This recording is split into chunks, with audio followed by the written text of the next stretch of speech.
तरफ आपकी जानिब आना चाहूँगी। आईसीसी की जानिब से वनडे रैंकिंग में टॉप 10 से रोहित शर्मा और कोहली गायब हुए। इस पर आईसीसी की जानिब से भी क्या स्टेटमेंट सामने है? इसके साथ साथ जो वहाँ पर आवाम है वो थोड़ा परेशान हो गई कि हमारे हीरोज़ कहाँ चले गए।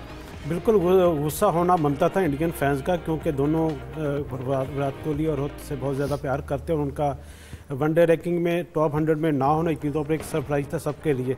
लेकिन अब आईसीसी ने वजाहत की है कि हमारी जो अपडेट्स करते हुए कुछ टेक्निकल इश्यूज़ की वजह से वो नाम रह गए थे, दोबारा जिनको ऐड किया जा रहा है। दोनों ये बैटर नंबर 2 और नंबर 4 पर पिछले जो इससे पहले रैंकिंग जारी उसमें हिस्सा थे।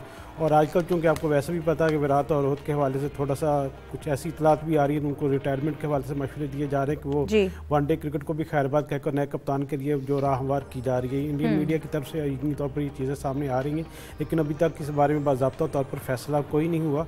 और इंडियन मीडिया ने ये रिपोर्ट किया था कि विराट और रोहित से कहा गया कि वो रणजी ट्रॉफी में इस साल उनकी परफॉर्मेंस की बुनियाद पर ही उनको वनडे टीम में अब दोबारा खेलने का मौका मिल सकता है। सलीम साहब, आप इस पर क्या कहेंगे? क्या इससे रैंकिंग सिस्टम पर जो एतमाद है वो भी डगमगा सकता है? सिस्टम की शफाफियत पर भी सवाल उठाए जा सकते हैं?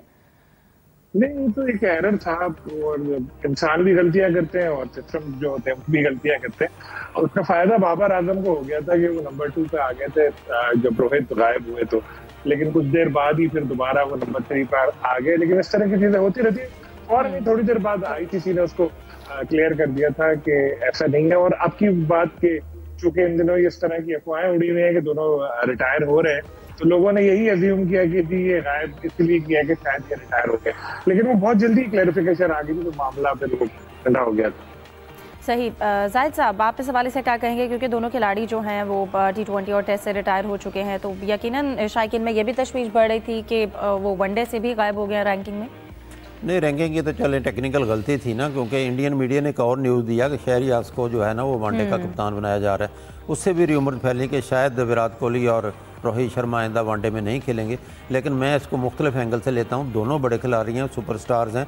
आप IPL में भी देख लें कि मुंबई इंडियंस से जो रोहित शर्मा ने खुद कप्तानी छोड़ी, रॉयल चैलेंजर्स बेंगलौर जो इस दफ़ा IPL की फातेह है, विराट कोहली ने उसकी कप्तानी खुद छोड़ी और अननोन एक जो प्लेयर है वो उनकी फातेह टीम का कैप्टन था। तो मेरा ख्याल है ये बड़ापन भी है उनका कि नए खिलाड़ियों को अगर वो बनाना चाहते हैं तो उनके मशवरे से ही बनाएंगे। और मेरा नहीं ख्याल कि वो आउट ऑफ फॉर्म है, दोनों ये इस सतह पर पहुंच चुके हैं कि उनको ऐसे तरीक़ों के साथ रिटायरमेंट के लिए मजबूर किया जाए, और इसके पीछे और कोई लॉजिक मुझे दिखाई नहीं देती।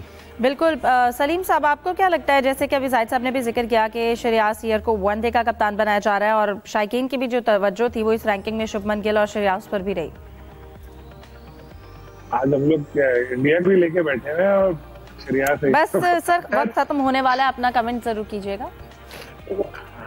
देखिए, इंडियन मीडिया की रिपोर्ट से ऑफिशियली तो कुछ आया नहीं है, जब तक ऑफिशियल आएगा तो पता चलेगा। क्योंकि इंडियन मीडिया की जो 10 में से 9 खबरें जो है या कभी कभी 10 भी गलत ही होती है, स्पेकुलेशन ज्यादा होती है, वही अभी चल रही है। जब ऑफिशियल आएगा तो पता लगेगा क्या। बिल्कुल ठीक है, बहुत शुक्रिया आप तीनों पैनलिस्ट का। प्रोग्राम का वक्त खत्म हो जाता है, दीजिए इजाजत, अल्लाह हाफिज।